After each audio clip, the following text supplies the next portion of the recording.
नमस्कार देवी और सज्जनों, गुरुजी ज्योतिष विज्ञान में आप लोगों का बहुत बहुत स्वागत है। सज्जनों, सावन का महीना यानी श्रवण मास आरंभ हो चुका है। पहला सोमवार 26 जुलाई को जा चुका है और शिव भक्तों को इंतजार है दूसरे सोमवार का, जो 2 अगस्त को है।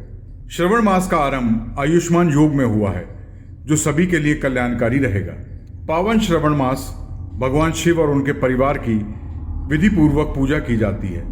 धार्मिक मान्यताओं के अनुसार सावन माह में भगवान शिव का अभिषेक करना बहुत ही फलदायी होता है, इसलिए सावन में लोग रुद्राभिषेक करते हैं। सावन मास भगवान शिव की आराधना के लिए सबसे उत्तम समय माना गया है। श्रवण नक्षत्र का स्वामी चंद्रमा होता है और सज्जनों, भगवान शिव को चंद्रमा अत्यंत प्रिय है। इसी वजह से वे चंद्रमा को अपने मस्तक पर धारण करते हैं। इस दिन रात्रि में 10:48 पर पंचक शुरू हो गए थे। पंचक की विशेषता यह है कि वो अपने हर क्षेत्र में 5 गुना वृद्धि कर देता है। आप सभी को पता है, सावन माह के महीने में सोमवार का बहुत ही उत्तम महत्व रहता है। इस दिन अगर श्रद्धा पूर्वक ढंग से भगवान भोले शंकर की पूजा की जाए तो भक्तों की हर मुराद पूरी होती है। इस वर्ष सावन माह में भक्तों को 4 सोमवार का अवसर प्राप्त हुआ है। चारों सोमवार पर कई विशेष नक्षत्र और योग बने हैं। माना जा रहा है चारों सोमवार पर व्रत और पूजा करने से व्यक्ति को कई कल्याणकारी लाभ होंगे। सावन माह का दूसरा सोमवार कृत्तिका नक्षत्र में 2 अगस्त को पड़ेगा। इस दिन चंद्रमा अपनी सबसे ऊंची राशि वृषभ में होगा। इस योग को काफी शुभ माना गया है। वृद्धि योग में होने की वजह से यह काफी कल्याणकारी माना गया है। इस दिन सूर्य कृत्तिका नक्षत्र में होंगे और चंद्रमा उच्च राशि में होगा। मान्यता है कि इस विशिष्ट योग के चलते व्यक्ति की सभी मनोकामनाएं पूरी हो जाती हैं। कहा जाता है यदि इस दिन व्रत या महादेव का अभिषेक किया जाए तो व्यक्ति की जिंदगी में सभी कष्ट दूर हो जाते हैं और सारे मनोरथ पूर्ण होते हैं। सावन का तीसरा सोमवार 9 अगस्त को पड़ रहा है। यह दिन बुध के नक्षत्र में है। इस दिन चंद्रमा कर्क राशि में रहेगा।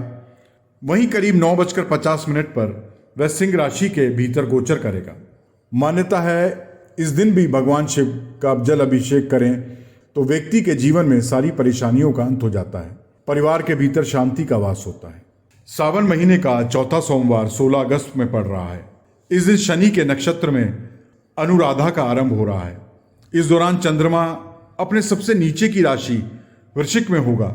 इस दौरान अगर भगवान शंकर की श्रद्धापूर्वक ढंग से पूजा और अभिषेक किया जाए तो व्यक्ति के जीवन में आने वाली तमाम बाधाएं खुद ब खुद दूर हो जाती हैं और मनचाहा फल मिलता है।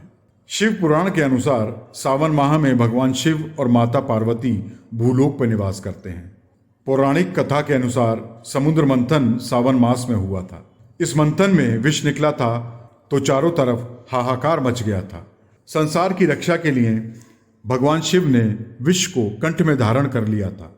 विष की वजह से कंठ नीला पड़ गया था और वह नीलकंठ कहलाए थे। विष का प्रभाव कम करने के लिए सभी देवताओं ने भगवान शिव को जल अर्पित किया था, जिससे उन्हें राहत मिली थी। इससे वे प्रसन्न हुए थे। तभी हर वर्ष सावन के महीने में भगवान शिव को जल अर्पित करते हैं और उनका जल अभिषेक करते हैं। भगवान शिव की अर्धांगिनी माता सती ने शिव को हर जन्म में पति के रूप में पाने का प्रण किया था। सती ने अपने दूसरे रूप में हिमालय राज के घर पार्वती के रूप में जन्म लिया था। भगवान शंकर को पति के रूप में पाने के लिए माता पार्वती ने सावन माह में ही कठोर तपस्या की थी। भगवान शंकर का विवाह इसी माह में माता पार्वती के साथ हुआ था, इसलिए भगवान शिव को यह महीना बहुत ही प्रिय है। देवी और सज्जनों, दूसरी तरफ एक पुरानी कथा यह भी है कि मार्कंडू ऋषि के पुत्र मार्कंडे ने लंबी आयु के लिए श्रवण माह में ही घोर तपस्या करी थी और महामृत्युंजय मंत्र का जाप किया था, जिससे शिव भगवान प्रसन्न हुए थे और उन्होंने उनको आशीर्वाद दिया था, जिससे मिली मंत्र शक्तियों के सामने मृत्यु के देवता यमराज भी नतमस्तक हो गए थे। शास्त्रों के अनुसार यह भी कहा गया है कि किसी सज्जन के ऊपर अगर शनिदेव की 7.5 या शनि का प्रभाव चल रहा है तो वो श्रवण मास में पूजा अर्चना से भी उस प्रभाव को कम कर सकता है, क्योंकि शनि भगवान महादेव के प्रिय शिष्यों में से रहे हैं। श्रवण मास में मनुष्य को नियम पूर्वक सात्विक भोजन करना चाहिए अगर वो व्रत नहीं रख सकता तो। सावन के सोमवार के व्रत में कुछ लोग नमक नहीं खाते, कुछ लोग सेंधा नमक का प्रयोग करते हैं, वहीं कुछ लोग फलाहार खाते हैं, तो कुछ लोग एक वक्त का खाना खाते हैं। शास्त्रों में ऐसा बताया गया है कि गर्भवती महिलाएं, बीमार बुजुर्ग और बच्चों को व्रत में खाने की छूट है। वे अपनी सामर्थ्य के अनुसार खाकर व्रत कर सकते हैं। आज हम आपको बता रहे हैं कि सावन का व्रत करते हुए आपको क्या खाना चाहिए और क्या पीना चाहिए।